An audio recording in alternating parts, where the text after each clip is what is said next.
Hello and welcome to the podcast. This is Ron's Amazing Stories. We have stories that should thrill you a little and chill you a little. It's amazing. What you'll hear are adventures sent in by you guys, classic stories from the pulp mags, and episodes from the golden age of radio. We have special segments like Ghost Stories with Sylvia. That's amazing. And These Are Your Stories. So settle in for the next hour and enjoy the show. One more thing. You just might want to prepare yourself to be taken away from today.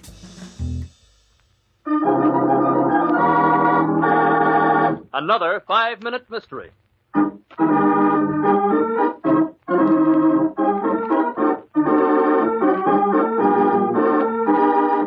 This 5-minute mystery is being brought to you by myself, BG, And me, OP.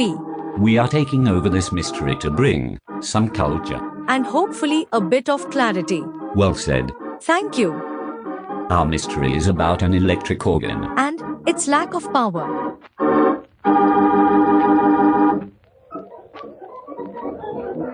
Who's that at the electric organ, Al? Oh, that's Keen Brown, Mike. I find it cheaper to hire him to play fill-in music than a full band. What do you do for entertainment when he's off the platform? There's a portable record player underneath the piano. Oh, yeah, I see it. One of those battery jobs. Huh? Yeah. We play dance music on it when Keen knocks off for intermission periods. Okay, Al, I'm sold. This cabaret of yours looks like a sound proposition. I'll buy in. Swell, Mike. I'll be back in just a few minutes. The contract's in my office. Okay, that's it. Hey, the lights have gone out. There's an emergency switch in my office. I'll turn it on. Be back in a second.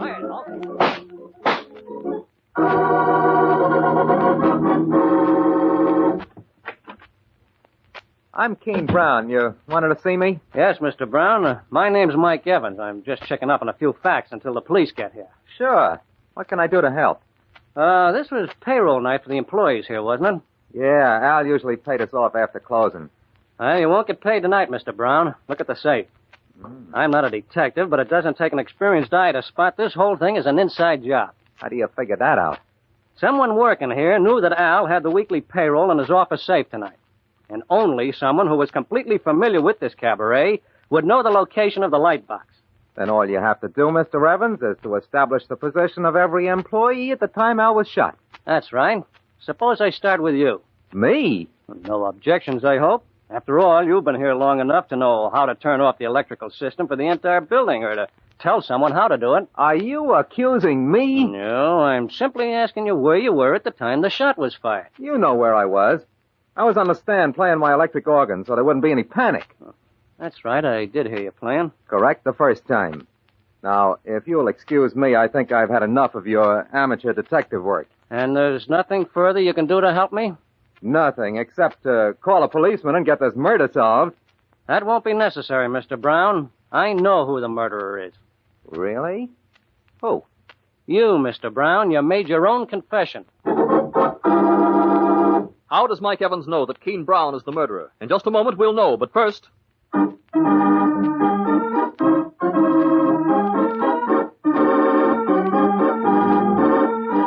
Okay, my first thoughts are the power outage and its cause.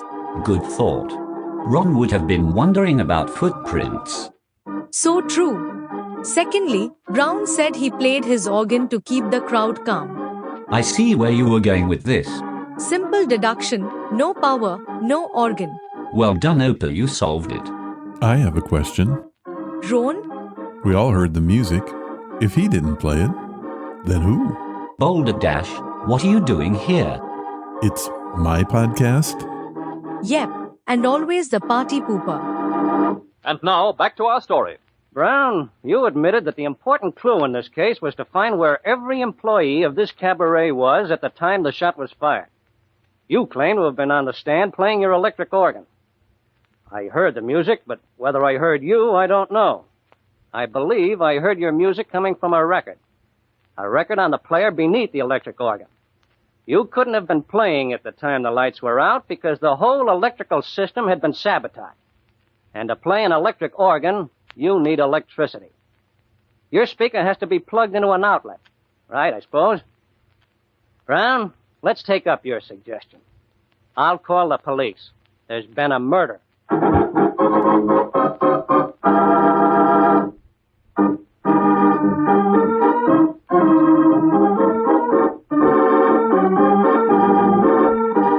Well, Opa, your deduction was spot on. I have a problem. Of course you do. He always does. I get that the record player was battery powered, but how did people hear it? Oh, cats. He's right. Why do we play these mysteries? What would the podcast be without them? Better.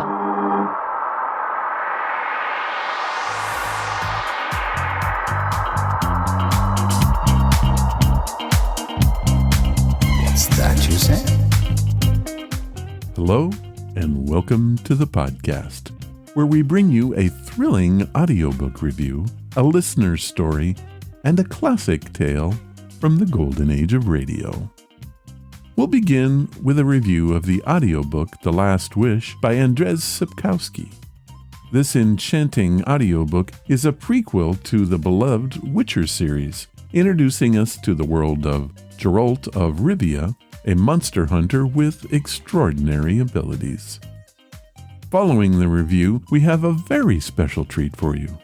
I will present a story from the Halsteads. On a fateful night, they encounter both the legendary Bigfoot and strange, inexplicable orbs. Their account promises to send shivers down your spine and leave you questioning the boundaries of reality. For our featured story, you will be transported to the year 2050 with the classic radio drama, The Mysterious Traveler. This timeless tale takes us on a journey to a future where technology has advanced beyond our wildest dreams. So, sit back, relax, and please enjoy the show.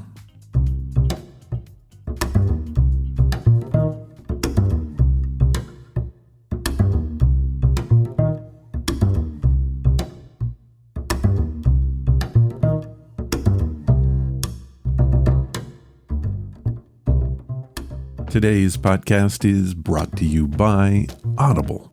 Get a free audiobook and a 30-day free trial at audibletrial.com/Ron's Amazing Stories. Are you a fan of the Witcher series? Did you play the video games or perhaps watch the Netflix series of programming? It really doesn't matter. Good is good. The novels have been around a lot longer than the video games or television programs. The Witcher is a series of 6 fantasy novels and 15 short stories written by Andrzej Sapkowski. The series began with a 1986 short story that he entered into a competition held by Fantastica magazine, marking his debut as an author. Due to reader demand, Sapkowski wrote 14 more stories before starting a series of novels. Blood Elves was published in 1994. He wrote 1 book a year until the 5th and final installment in 1999. But what are these stories about? The series revolves around the anti-hero Witcher, Geralt of Rivia. Witchers are monster hunters given superhuman abilities for the purpose of killing dangerous creatures. They are both revered and hated, but hold the line against monsters plaguing humanity. Here is an extended clip from our audiobook, The Last Wish. It should give you a pretty good idea just how tough Witchers are. Later, it was said the man came from the north, from Roper's Gate. He came on foot, leading his laden horse by the bridle. It was late afternoon, and the ropers, saddlers, and tanners' stalls were already closed, the street empty. It was hot, but the man had a black coat thrown over his shoulders. He drew attention to himself. He stopped in front of the old Narracourt Inn, stood there for a moment, listened to the hubbub of voices. As usual at this hour, it was full of people. The stranger did not enter the old Narracourt. He pulled his horse further down the street to another tavern, a smaller one, called the Fox. Not enjoying the best of reputations, it was almost empty. The innkeeper raised his head above a barrel of pickled cucumbers and measured the man with his gaze. The outsider, still in his coat, stood stiffly in front of the counter, motionless and silent. "What will it be?" "Beer," said the stranger. His voice was unpleasant. The innkeeper wiped his hands on his canvas apron and filled a chipped earthenware tankard. The stranger was not old, but his hair was almost entirely white. Beneath his coat, he wore a worn leather jerkin laced up at the neck and shoulders. As he took off his coat, those around him noticed that he carried a sword. Not something unusual in itself. Nearly every man in Vochim carried a weapon. But no one carried a sword strapped to his back as if it were a bow or a quiver. The stranger did not sit at the table with the few other guests. He remained standing at the counter, piercing the innkeeper with his gaze.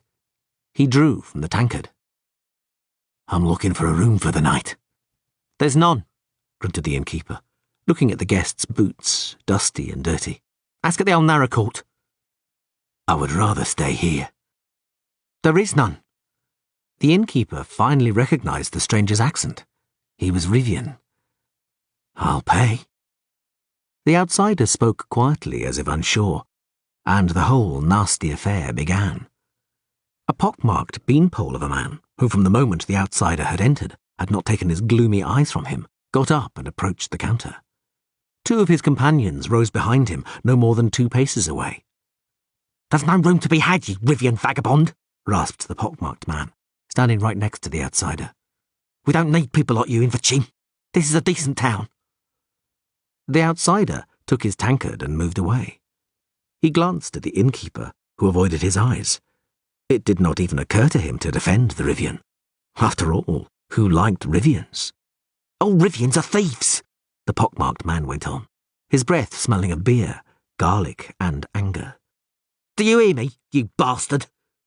"He can't hear ya. His ears are full of shit," said one of the men with him, and the second man cackled. "Pay and leave," yelled the pocked man. Only now did the Rivian look at him. "I'll finish my beer." "We'll give you a hand," the pockmarked man hissed. He knocked the tankard from the stranger's hand and simultaneously, grabbing him by the shoulder, dug his fingers into the leather strap, which ran diagonally across the outsider's chest. One of the men behind him raised a fist to strike. The outsider curled up on the spot, throwing the pockmarked man off balance. The sword hissed in its sheath and glistened briefly in the dim light. The place seethed. There was a scream, and one of the few remaining customers tumbled towards the exit. A chair fell with a crash and earthenware smacked hollowly against the floor. The innkeeper, his lips trembling, looked at the horribly slashed face of the pocked man who, clinging with his fingers to the edge of the counter, was slowly sinking from sight. The other 2 were lying on the floor, one motionless, the other writhing and convulsing in a dark, spreading puddle. A woman's hysterical scream vibrated in the air, piercing the ears as the innkeeper shuddered, caught his breath, and vomited. The stranger retreated towards the wall, tense and alert. He held the sword in both hands, sweeping the blade through the air. No one moved. Terror, like cold mud, was clear on their faces, paralyzing limbs and blocking throats. 3 guards rushed into the tavern with thuds and clangs. They must have been close by. They had truncheons wound with leather straps at the ready, but at the sight of the corpses, drew their swords. The Rivian pressed his back against the wall, and with his left hand pulled a dagger from his boot. "Throw that down!" one of the guards yelled with a trembling voice. "Throw that down, you thug! You're coming with us!" The second guard kicked aside the table between himself and the Rivian. "Go and get the men, Tresca," he shouted to the third guard, who had stayed closer to the door. "No need," said the stranger, lowering his sword. "I'll come by myself." "You go, you son of a bitch, on the end of a rope," yelled the trembling guard. "Throw that sword down, or I'll smash your head in." The Rivian straightened. He quickly pinned his blade under his left arm, and with his right hand, raised towards the guards, swiftly drew a complicated sign in the air. The clout nails, which studded his tunic from his wrists to elbows, flashed. The guards drew back, shielding their faces with their arms. One of the customers sprang up while another darted to the door. The woman screamed again, wild and ear-splitting. "I'll come by myself," repeated the stranger in his resounding metallic voice. "And the three of you will go in front of me. Take me to the Castellan. I don't know the way." "Yes, sir," mumbled the guard, dropping his head. He made towards the exit, looking around tentatively. The other two guards followed him out backwards, hastily. The stranger followed in their tracks, sheathing his sword and dagger. As they passed the tables, the remaining customers hid their faces from the dangerous stranger.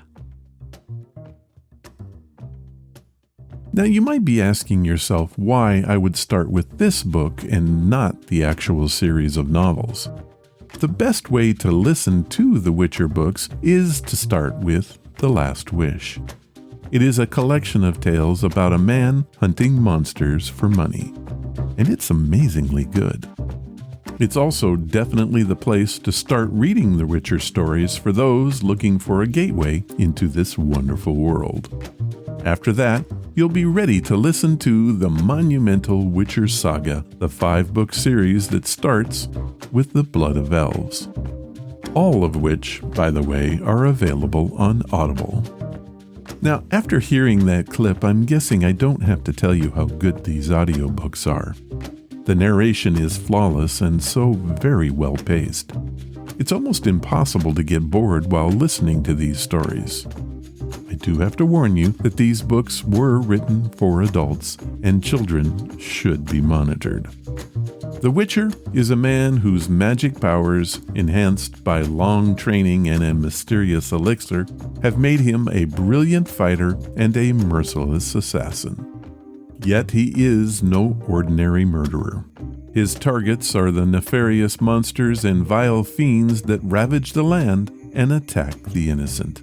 But not everything monstrous looking is evil, and not everything fair is good. And in every fairy tale, there is a grain of truth.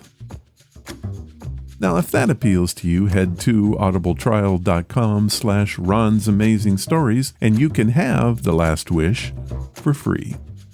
Here is what Audible has set up for us. They are offering a free audiobook in 30 days to give you the opportunity to check out the service.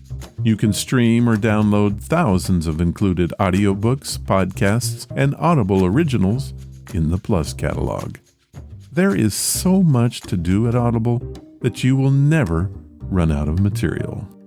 So, to download your free audiobook today, go to audibletrial.com/Ron's Amazing Stories. This audiobook is worth the effort. You won't regret it. Thank you, Audible.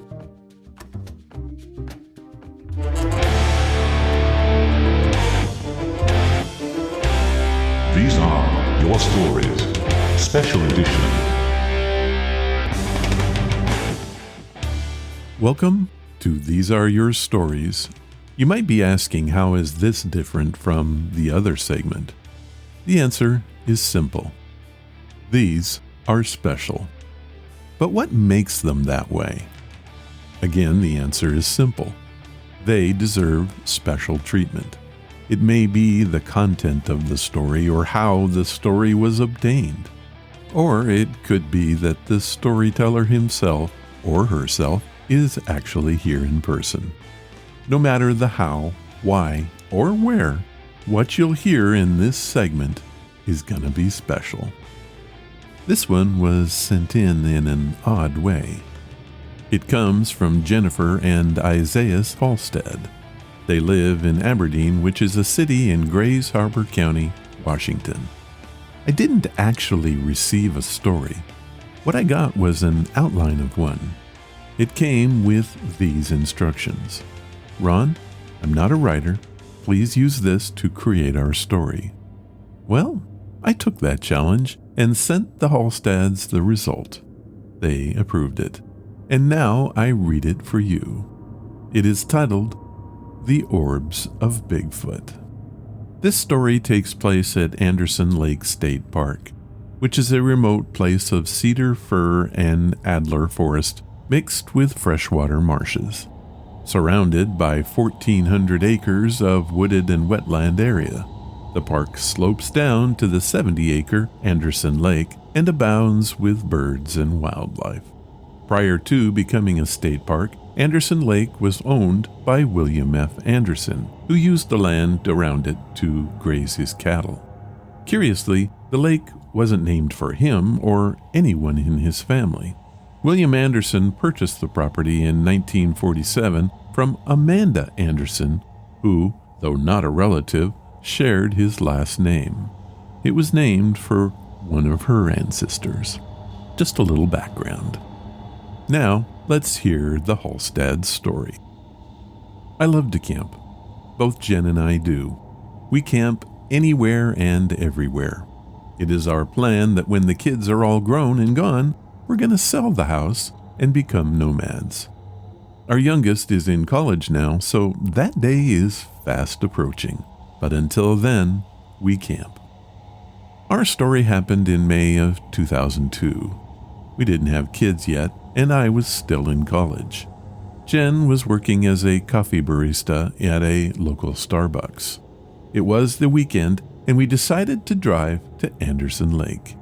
It was still early in the season, so we had the place to ourselves. We set up the tent, built a fire, and set about getting dinner. We had arrived late, so it was dark while we ate. That's when we heard the first odd sounds. They were hard to describe. It sounded like something right out of a Tarzan movie. Apes challenging each other. We tried to record them on our Motorola Razr, but in those days, cell phones were pretty limited. We listened for quite a while, and then it abruptly stopped. We finished up our meal and retired to the tent to play some cribbage. It was then that things got really weird. A low hum began outside the tent. It seemed distant at first, but began to intensify. Then lights started flashing around the tent, whirling around us like some crazy rock and roll laser show. Jen looked at me and said, "What the heck?" We ran outside to see what was happening. When we got out there, what we saw was hard to believe. I'm still not sure after 20 years. Orange orbs were floating all around us, dancing and dodging like some unimaginable game of tag. Small ones chased each other, while larger orbs floated like sentinels watching their children play. They seemed oblivious to us, and oddly, never even came close to hitting us. Jen tried to capture one, and that's when the sentinels began to move towards the lake. The smallest moved with them, and after a minute or two, they were all out of reach. The gameplay continued for some time, but eventually the lights began to fade and were gone. Jen and I just looked at each other, not saying a word, but thinking the same thing. What just happened? We went to bed, but that was not the end of it. Less than an hour passed when the ape sounds began again, this time followed by splashes in the water. A bit fearful this time, I ran outside with a flashlight in hand. I looked out onto the lake and saw rocks hitting the water. I looked around and saw no one throwing them. But like guided missiles, the rocks kept flying in. With each salvo, they got closer and closer to our camp. Well, that was enough for both of us. We left that camp as fast as we could drive out of there, leaving all our gear behind. We didn't stop until we reached a small motel and got a room for the rest of the night. The next morning we went back, not sure what we would find. Our camp was intact, no damage. Everything was just as we left it. We decided that was enough camping, and we packed everything up and went home. Just as we were getting ready to leave, Jen called me over. What we saw sent chills down my spine. In the soft mud by the lake's edge was a very large set of footprints. Jennifer and Isaiah Halstead, Aberdeen, Washington. Bigfoot? What an incredible story. I didn't have to research any of this to know that where you were is considered Bigfoot country. Almost anywhere in Washington is. In fact, there were over 300 sightings in 2023 alone. Also, orb stories are common in the state. But I have to say that this is the first story that I have ever heard that combined both. Truly amazing. Thank you, Jennifer and Isaiah, for sharing your story.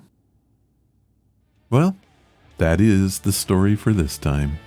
If you have a story that you want to share, head to the main website at ronsamazingstories.com. Click on the story submission banner, leave your story, give it a title, and please tell me where you're from. I'll read it if I can.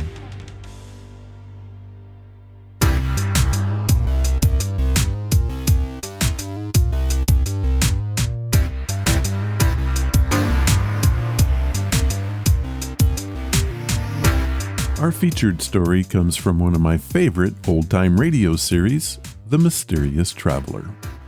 The ability to jump forward and backwards in time has long fascinated science fiction writers and physicists alike. So, is it really possible to travel into the future? Our story suggests that it is possible. We don't even need a time machine, exactly. We need to either travel at speeds close to the speed of light or spend time in an intense gravitational field. In relativity, these two acts are essentially equivalent. Now, is that a lot of nonsense, the stuff of science fiction, or is it science? The title of our story is Operation Tomorrow, and it offers yet another view of time travel into the future. It first aired on The Mysterious Traveler on March 11th, 1950.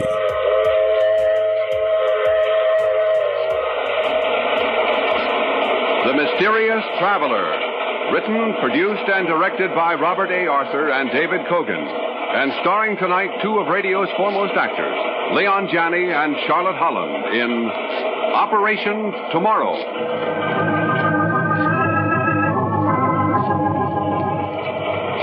This is the Mysterious Traveler, inviting you to join me on another journey into the realm of the strange and the terrifying.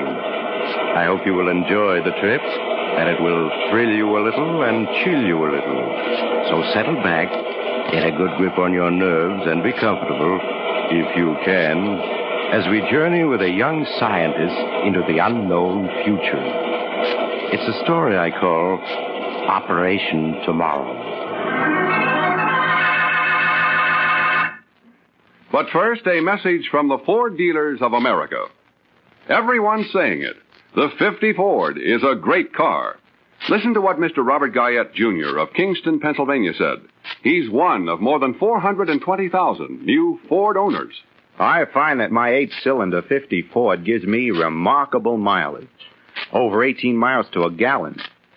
And outside of regular checkups, my 50 Ford's never been in the shop for repairs. Another feature I like about it is that, in spite of my leaving it out on the street a lot, the finish is still as new-looking as when I bought it. I believe the 50 Ford is the best buy on the road because it costs so little to buy, so little to run, and so little to own. Yes, Ford owners everywhere agree. The big new Ford is the real economy buy. When you buy a new Ford, you save on Ford's initial low price. And when you drive it, Ford's fine engineering saves on maintenance and operation costs. But get the facts yourself at your nearest Ford dealers. Then take the wheel and get the feel of this fine car. Test drive the new Ford.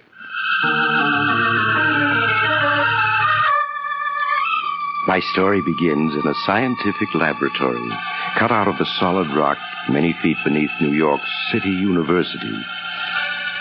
Amidst a maze of electronic apparatus, Professor Wilbur Malcolm, a middle-aged pipe-smoking man, is making methodical tests, aided by his new assistant, Fred Andrews.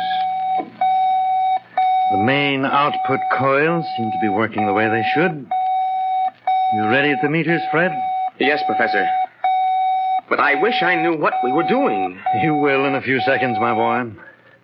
Now, wind up that alarm clock and put it here on this lead table in the center of the magnetic field. This old alarm clock? Yes. There. All right, it's in the magnetic field. Now what? Now I'm going to turn on the current. You give me the readings as we go along. Right, sir. Here we go. Readings, please. 1,000 volts positive main output tube. 1,500. 2,000. 3. 4. 5. 6. 7. 8,000. 9. 10,000. All right. We've reached critical voltage. Now watch the clock closely, Fred. The clock? Yes, sir. Why, it's getting a little hazy. Hard to see. Now it's transparent, as if it were made of glass. What is this, Professor? Patience, my boy. Watch and observe. That's the scientist's motto. Well, the tick is getting fainter. Fading out. The clock is disappearing. Professor, the clock has vanished. So it has. Gone completely. But where? Don't tell me you've discovered the secret of invisibility. Oh, something bigger than that, Fred. But watch now. I'm going to cut off the alpha tubes. Now I'll cut in the beta tubes. That will give us a negative charge and reverse the magnetic field. Ready, Fred? Yes, sir. Here we go. Readings, please. 2,000 volts negative. 3,000 negative. 4,000. 5. 6. 7. 8. 9. 10,000 volts negative. Good. I'm holding the field at 10,000. Now watch where the clock was. I'm watching, sir. Good Lord. I see a ghost of a clock there.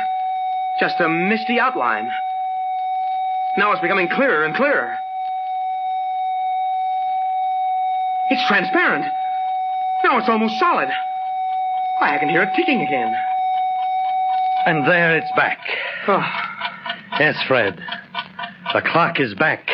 And as you can hear, still in good working order. But where was it? Where did it go? Where did it go? It went into the future. Into the future? Yes, my boy. That clock has just penetrated approximately 1 year into the future. You've witnessed the first demonstration of something that up to now has always been considered a fantastic dream. Time travel. Good Lord. Ah, that's enough for today. You're coming home with me, Fred, while I tell you my plans.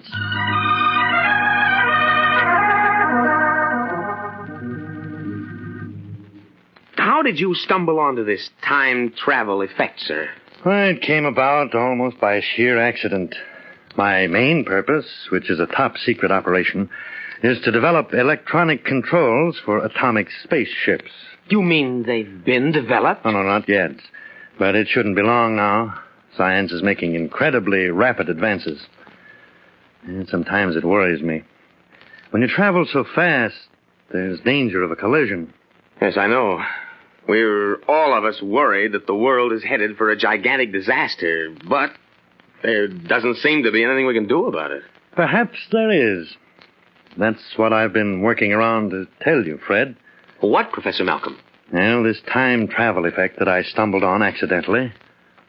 I've kept it a secret. You're the only person besides myself to know about it. I'm very flattered, sir. I know I can trust you. And I need your help. I'm not sure we're really ready for time travel. As we were just saying, we're going so fast now, so many new discoveries that we don't know how to handle for the world's good. I hesitate to add one more to the list. I think I understand. But on the other hand, maybe it can be used for mankind's benefit. I have a wild scheme, Fred. Very unscientific. And yet... What is it, Professor? Well, it's this. I propose to send you on a little jaunt into the future. Into... future? Yes. I want you to bring back information. I want to find out what's in store for us mortals of the 20th century, Fred. If it's bad, war, perhaps, just knowing about it in advance may make it possible to prevent it. Do you follow me? Huh. It would be like knowing in advance about a train wreck and then seeing that it doesn't happen. I knew you'd understand. That's why I sent for you. As soon as we've completed our tests, I propose to send you through time 100 years into the future. For days and weeks, Fred Andrews and Professor Malcolm experimented until they were sure it would be possible to send a human being into the future and bring him back safely. At last, they were ready for the big test, for the actual transmission of Fred himself through time. Professor, I'm all ready. Why are you hesitating? Well, Fred, as we've been working, suspicion has been growing in my mind. What suspicion, sir? I don't think this is going to work. But, Professor, we've sent dozens of objects into the future and brought them back. Even live animals. Cats, dogs. Yes, but we've never brought back an object from the future itself. I mean, one we didn't send there. No, that's true. I wonder if... Well, no matter, we'll see.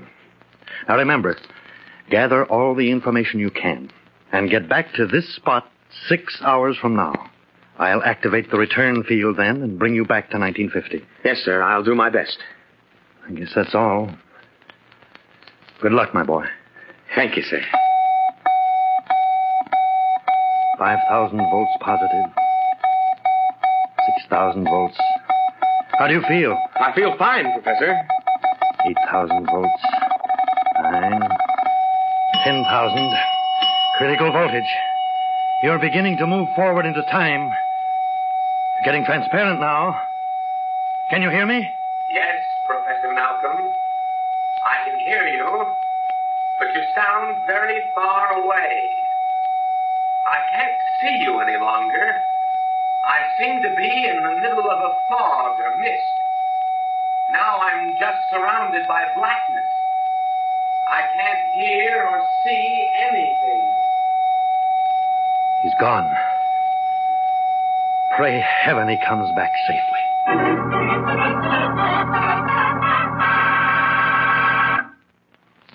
All over the country, folks are praising the beautiful new Ford.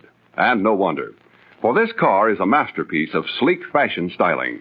But there's more than style in the new Ford, much more. There's safety, too, built into Ford features. Into its dependable Magic Action king-size brakes, for example. Into its all-steel lifeguard body. And into its advanced steering mechanism. And the new Ford brings you economy, too. It's low in first cost and high in resale value. It's thrifty on gas and oil and inexpensive to maintain. So, before you buy any car, at any price, stop by your neighborhood Ford dealers. Look over the new Ford for beauty. Check its many safety features. Get the facts about Ford economy. Then discover the flashing performance and big car comfort of this great car. Test drive the 100 horsepower V8 or its companion in quality, the 95 horsepower 6. See, hear, and feel why the big new Ford is the one fine car in the low price field. And now, back to the mysterious traveler. For a long moment, Fred Andrews felt as if he was spinning dizzily through empty darkness.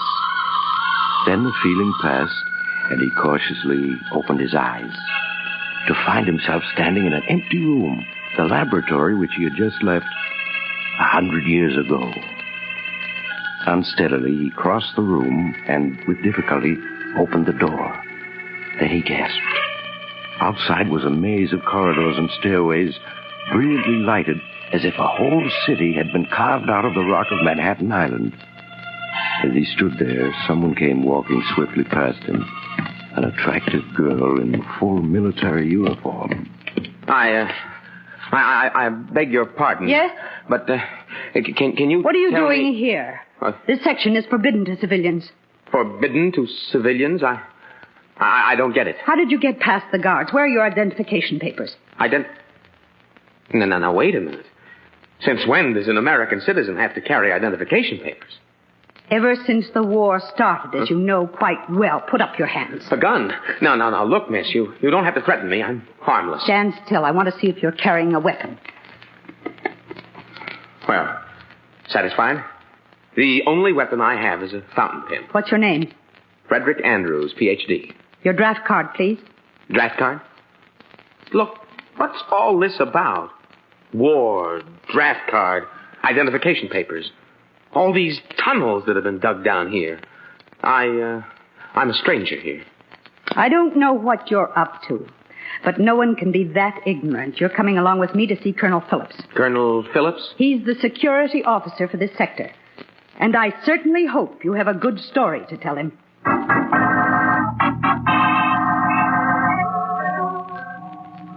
So your story, Mr. Andrews, is that you've come here from the year 1950. You must realize it's a very unconvincing tale. Completely unconvincing, in my opinion, Colonel. Well, it's the only story I have. I was born in 1923. And in 1950, Professor Wilbur Malcolm of City University sent me into the future. Now I'm here and, I forgot to ask the date. It's April 10th, 2050. Exactly 100 years. Professor Malcolm's calculations were accurate to almost the minute. Colonel, in my opinion, this man is a very clever spy. Spy? But, well, look at that stuff you took from my pockets. The notebook, fountain pen, my driver's license, dated 1950. Those coins and bills, the cigarettes. Surely they convince you I came from 100 years ago. I think we can settle the question, Mr. Andrews. Our technical department can tell whether this currency is genuine and approximately how old it is. Lieutenant French. Yes, sir. Send all these things by pneumatic tube to the technical department. Ask them for an immediate report. Also ask them if there is any record of a Professor Malcolm or an assistant named Frederick Andrews at City University in 1950. Yes, sir, right away. I'll have a report for you in half an hour. When the report comes, Mr. Andrews, I'll know how to handle your case. If you are a spy, you know the penalty. Well, I'm not worried, Colonel. Now, may I ask a few questions? Are you at war?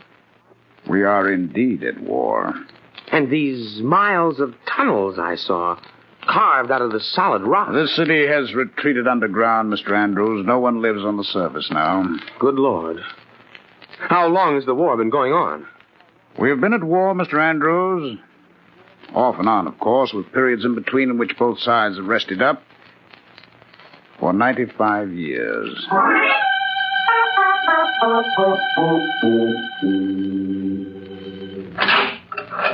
Well, a visitor at last.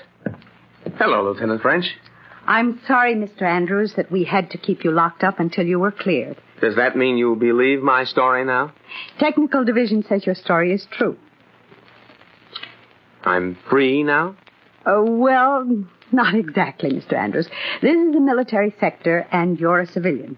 But I am to be your guide for the time being. Good. Then, suppose I call you Emily, and you call me Fred. All right, Fred. There's a great deal I want to see and learn before I go back to 1950. Go back? You mean you can return? Of course. Professor Malcolm will turn on his gadgets to bring me back at 4 o'clock. That's only 3 hours. I'll have to report this to Colonel Phillips. After I've reported, what would you like to do? I'm anxious to see what's going on. And I'd like to collect a number of books with the latest scientific and historical data to take back with me. Yes, all right. I'll phone the colonel. Then I'll show you around.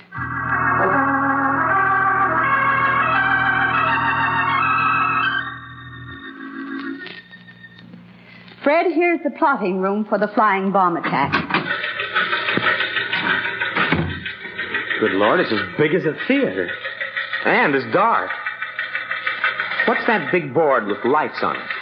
That's the chart board, which records every flying bomb within 1,000 miles of American territory. Self-guided missile entering detection net over Greenland.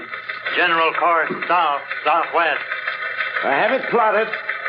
Send up interceptor rockets when it reaches Zone 4. Yes, sir. Rockets 34 and 35 successfully intercepted at Defense Zone 4. Now, you see, Fred, 2 lights just went out.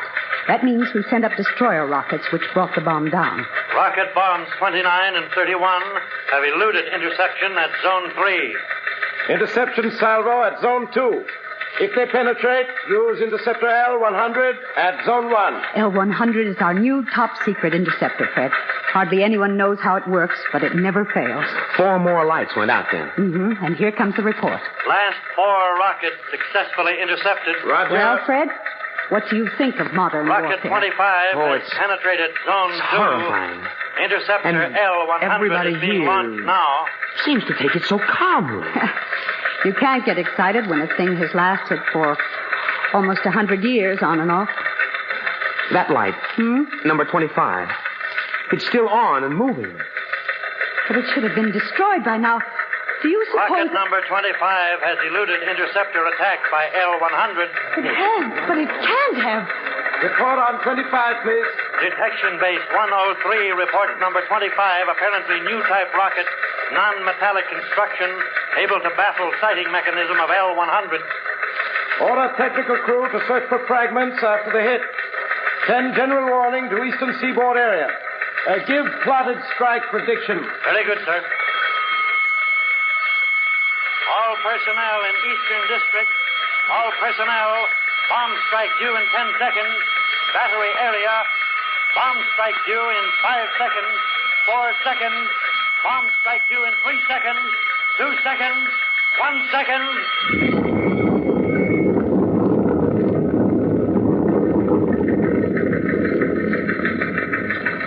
All personnel, bomb strike over. All right, Fred. I'll take you to the viewing room next. And you can see for yourself what this city looks like in the year 2050.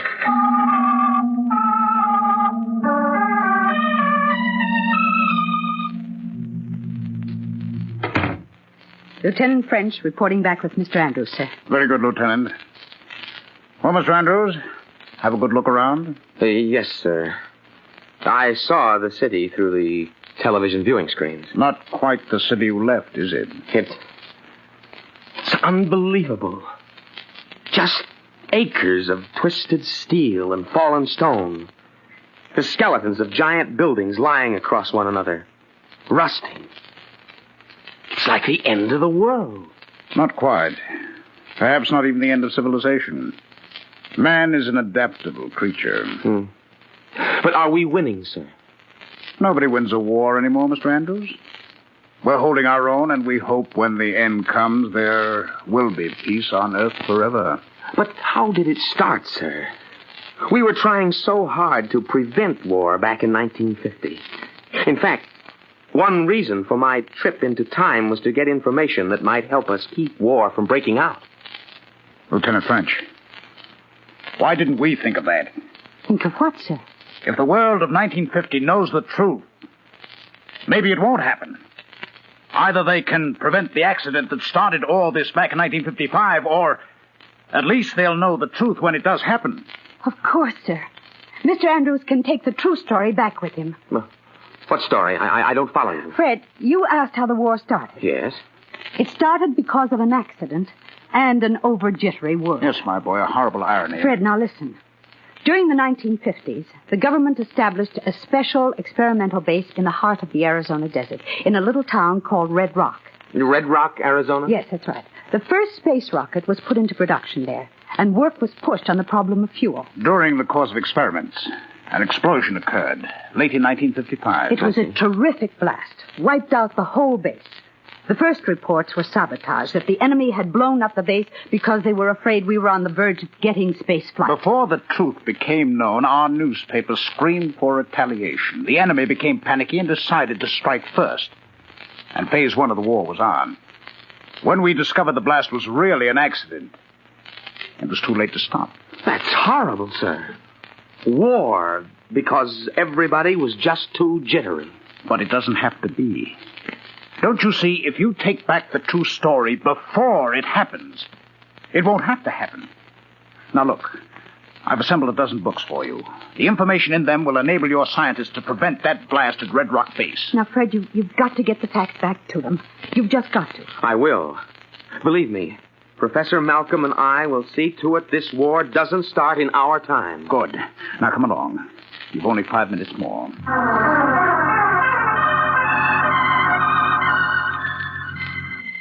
This is the exact spot where I was lying when I came through the time dimension, Colonel Phillips. You've only 30 seconds more, Andrews. Remember, impress the lesson of the accident at Red Rock on the world.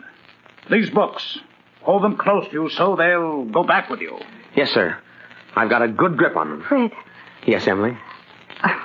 Just good luck. Thanks. Maybe I'll pay another trip to 2050. I hope so. It's 1600. And Professor Malcolm is on time. Look, Colonel. He's getting transparent. He's disappearing. Goodbye, Emily. I guess this is it. Hope to see you again sometime. But, sir, the books, they aren't disappearing. They're just as solid as ever. Fred! Fred! What? I can hardly hear you. Everything's gray and misty. Are you still there? Emily, are you still there? The books, Fred! Fred, the books! Andrews, you're going back with the books! They're staying here!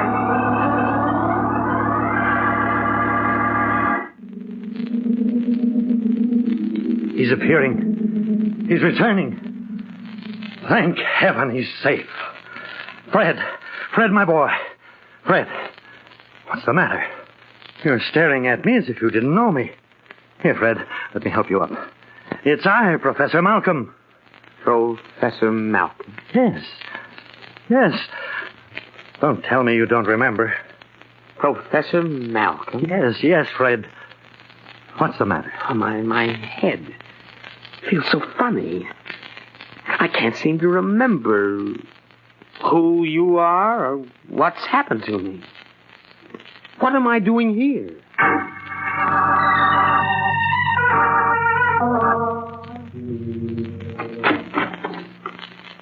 Well, Fred, how are you? Oh, Professor Malcolm, it's good to see you, sir. I can't tell you how I've been blaming myself ever since the experiment. Oh, nonsense. I haven't suffered any harm. Just a blank place in my mind. I can't understand it. Do you suppose the experiment failed? You were gone for 6 hours. Somewhere. That's all I know, Fred. If you did get to 2050, Fred... Yes, sir? Well, I have a theory that though we can move from past to future, it's impossible for anything belonging in the future to move to the past. The structure of time itself prevents that. I see. So, if you did try to bring back any books or papers, they stayed behind. You must be right. You can't remember because nothing that you didn't take with you could come back with you, even including sensory impressions on your brain cells. The very act of returning wiped out your memories. Maybe if I went again, we could find some way around the problem. There must be some way, sir. No, Fred. I'm dropping the whole subject for the time being. I've been transferred to a new assignment, and you're coming with me. Well, what is the assignment, sir? All spaceship research is being concentrated at a new base now being developed. You and I are going out there to help develop a fuel that will take a rocket to the moon. I see. Where is the base, Professor Malcolm? Oh, someplace in the west. I believe they call it Red Rock, Arizona. Red Rock? The name seems awfully familiar to me. I wonder why.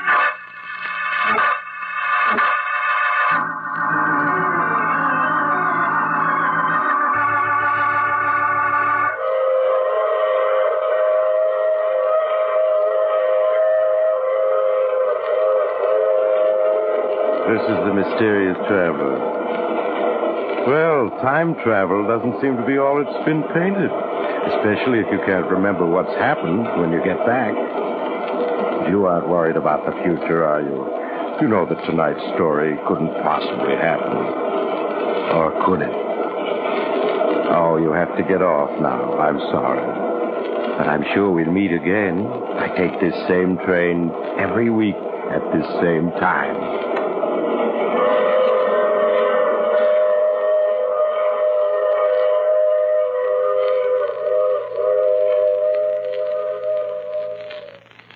And now a final message from the Ford dealers of America.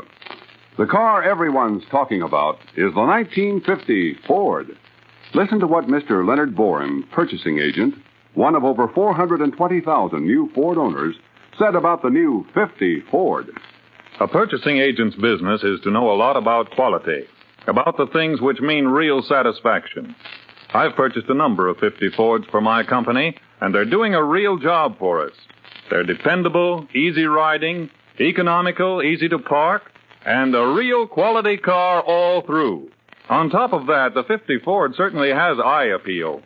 I believe the 50 Ford is the best value in its class. Yes, satisfied owners agree. For flashing big car performance and luxurious comfort, the new Ford is tops in its field. This great car brings you real economy, too. Economy of operating cost and economy of upkeep. And when trade-in time comes, high resale value. So, before you buy any car, at any price, visit your local Ford dealer and test drive the big new Ford.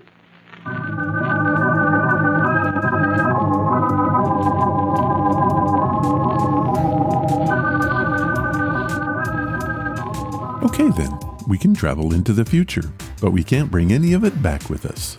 I have to say that makes a lot of sense to me. They say we should learn from our past. I guess we'll just have to do that, since we apparently can't learn from our future. The Mysterious Traveler was an anthology radio series, a magazine, and a comic book. All three featured stories that ran the gambit of science fiction, fantasy, to straight crime dramas of mystery and suspense. Oh, and also time travel. It began on the Mutual Broadcasting System in 1943, continuing in many different time slots until 1952. Only 75 of the original 370 Mysterious Traveler episodes still exist. But the popularity of the series spawned other supernatural shows, such as The Sealed Book, The Strange Dr. Weird, and several other shows that you've probably heard on this podcast.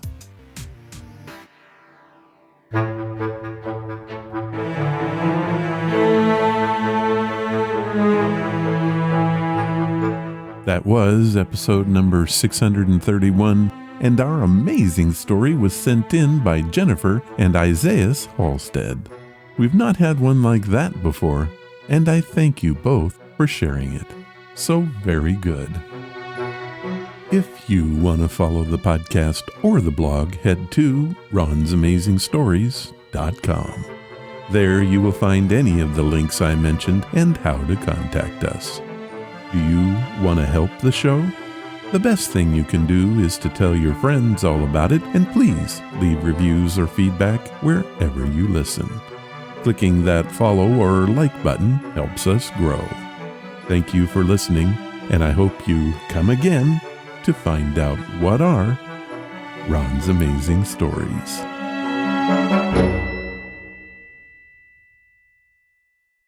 All of the vintage audio used in the podcast is believed to be in the public domain. Ron's Amazing Stories does not own the rights to any of the old-time radio used here. If you hold the rights to any of the shows played, please contact us immediately at ronsamazingstories.com.